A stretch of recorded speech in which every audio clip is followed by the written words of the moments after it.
उपचुनाव दे चुका और ठीक ही बात है भाई, पप्पू और टप्पू में बहुत अंतर थोड़ा है।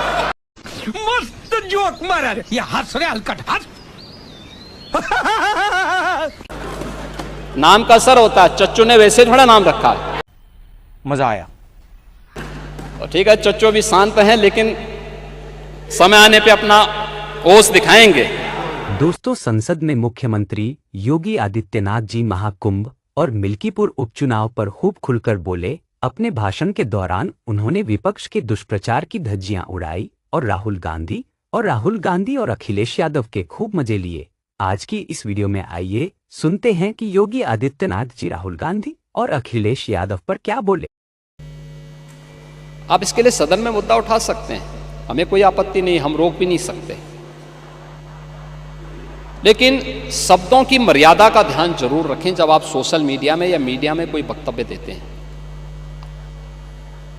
दूसरा, जब आप कोई टिप्पणी करते हैं कि हजारों की संख्या में मौत हो गई, अलग अलग लोगों ने, समाजवादी पार्टी के नेता भी थे, कांग्रेस के नेता भी थे, जिन्होंने इस प्रकार के गैर जिम्मेदाराना बयान दिए।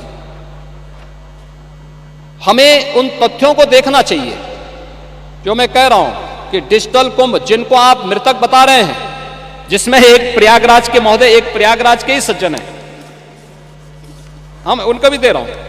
भगदड़ में जिसे मृत माना वो 13वें के दिन घर पहुंचा, ये प्रयागराज के हैं, है ना। अब उसके बाद भी ये सज्जन आपके जीरो रोड के खूंटी गुरु के घर लौट आए, यानी ये मौनी अमावस्या के स्नान पर्व पर भगदड़ के बाद से लापता थे। हादसे में लापता खूंटी गुरु को मृत मानकर उनकी 13वीं की तैयारी हो चली थी। शाम को भोज के लिए मोहल्ले में तैयारी चल रही थी कि तभी तक वो ई रिक्शा से उतरे और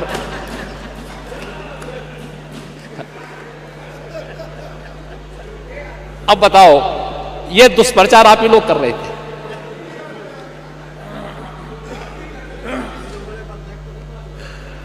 आप देखिए, ये खूंटी गुरु कई दिनों से घर नहीं लौटे थे और 13वीं में 13 ब्राह्मणों को भोज कराने की तैयारी हो रही थी।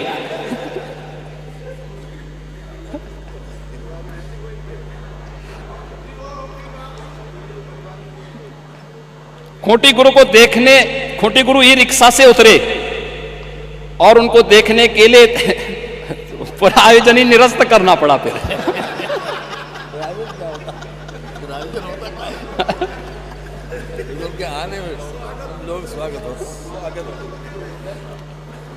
तो मैं आप सबसे कहना चाहूंगा, ये 20,000 लोग हैं तो नहीं भाई, अब वहां आप जैसे महापुरुष कुछ रहे होंगे, वहां कैमरा लेकर खड़े रहे होंगे देखने के लिए कि अब इसके बाद लोगों के कमेंट लेंगे, लोगों से बुलवाएंगे कि देखिए साहब सरकार कोई व्यवस्था नहीं कर पाई, हो गया। और तब तक वे स्वयं ही प्रत्यक्ष रूप से मूर्त रूप में प्रकट हो गए। उन्होंने कहा बे ये नमूनों में विश्वास मत करो, ये झूठ के सौदागर हैं। मैं तो अभी जीवित हूं, मैं तो ऐसे भंडारे का आनंद ले रहा था पूरे प्रयागराज। तो मैं इसीलिए कह रहा हूं पांडे जी, मैं इसीलिए कह रहा हूं महाकुंभ में कोई भूखा नहीं रह सकता। और हिंदुस्तान का पेट इतना बड़ा है, हमारी तो परंपरा है। अब गुरुद्वारा में जाइए, किसी मठ में मंदिर में जाइए, लंगर फ्री में चलते हैं।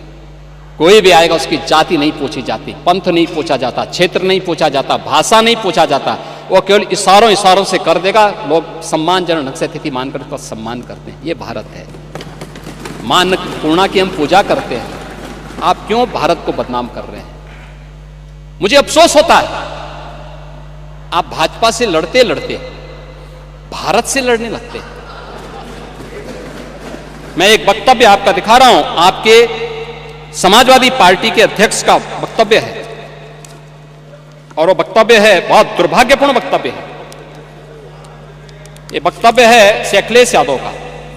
महोदय, उन्होंने कहा है कि हमारा देश कभी विकसित भारत नहीं बन सकता। ये देखो ना,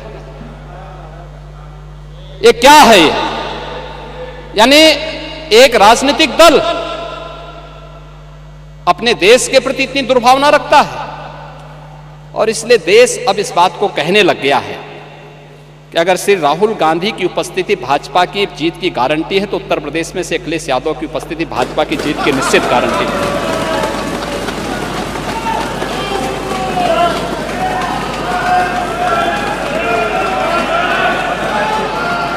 और ये गारंटी उपचुनाव ने दे दिया है। ये उपचुनाव दे चुका है, और ठीक ही बात है भाई, पप्पू और टप्पू में बहुत अंतर थोड़ा है, नाम का असर होता है। चच्चू ने वैसे थोड़ा नाम रखा है,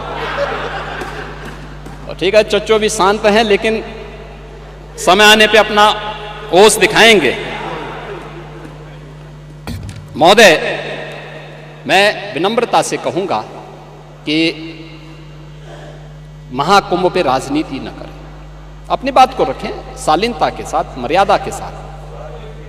लेकिन जो लोग जीवित हैं, अपने परिवार के साथ मिल रहे हैं, उनको मृतक मत बताइए।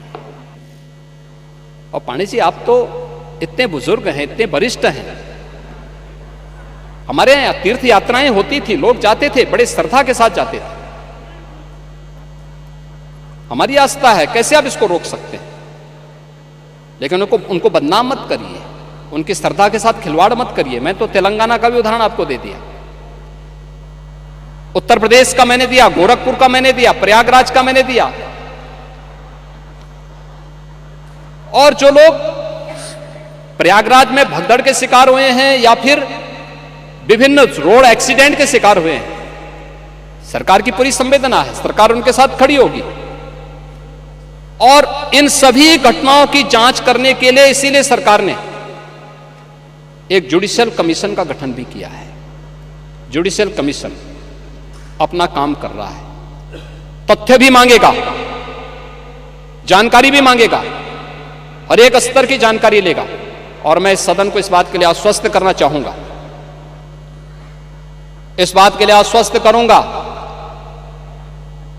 कि प्रयागराज भगदड़ का कोई गुनाहगार होगा तो बख्शा भी नहीं जाएगा। कोई भी होगा, कहीं भी छुपा होगा, किसी भी स्तर पर होगा, और कितना भी बड़ा क्यों ना हो, वह किसी भी स्थिति में बचेगा नहीं। ये मैं आप लोगों को आश्वस्त करता हूं, पूरे सदन को आश्वस्त करता हूं। लेकिन मैं आपसे इस बात में विनम्र अपील भी करूंगा, आयोजन किसी पार्टी का, किसी सरकार का नहीं है। सरकार ने अपनी जिम्मेदारियों का निर्वहन किया है, प्रशासन अपनी जिम्मेदारियों का निर्वहन कर रहा है। यह आयोजन समाज का है, भारत का है, सनातन धर्म का है। और सनातन धर्म को और भारत को कृपया अपने राजनीतिक स्वार्थ के लिए बदनाम मत करिए, यही मेरी आप सबसे अपील थी। धन्यवाद। मैंने श्री संग्राम सिंह यादव जी को सुना, मैंने श्री संग्राम सिंह यादव जी को सुना, मैंने मोना जी को सुना, डॉक्टर वर्मा को सुना, पांडे जी को सुना, मनोज जी, मैंने माननीय मुख्यमंत्री जी को सुना है। तो ये जो भी विषय यहाँ पर आया था उसका विस्तार से जवाब माननीय मुख्यमंत्री जी ने तथ्यों के साथ दिया है, अतः मैं इस सूचना को अग्राह्य करता हूँ। अगली सूचना श्री कमाल अख्तर, श्री राम सिंह पटेल, श्री जियाउद्दीन रिजवी, 3 लोगों का नाम है। इन 3 लोगों में से कौन लोग बोलेंगे? कमाल अख्तर, नहीं आपका नाम नहीं है सूचना में, नहीं आपके बोलने थोड़ी होगा, नाम देने नोटिस के हिसाब से होता है, बोलने के हिसाब से नहीं होता जी। नोटिस जो आपने दिया है, आप ही के दस्तखत से नोटिस आया है। हाँ हाँ, नोटिस में जिसका नाम होगा, ग्राह्यता में कोई चर्चा तो हो नहीं रही।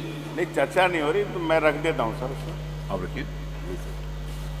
धन्यवाद अध्यक्ष जी, आपने इस महत्वपूर्ण विषय पर मुझे बोलने का मौका दिया। अध्यक्ष जी,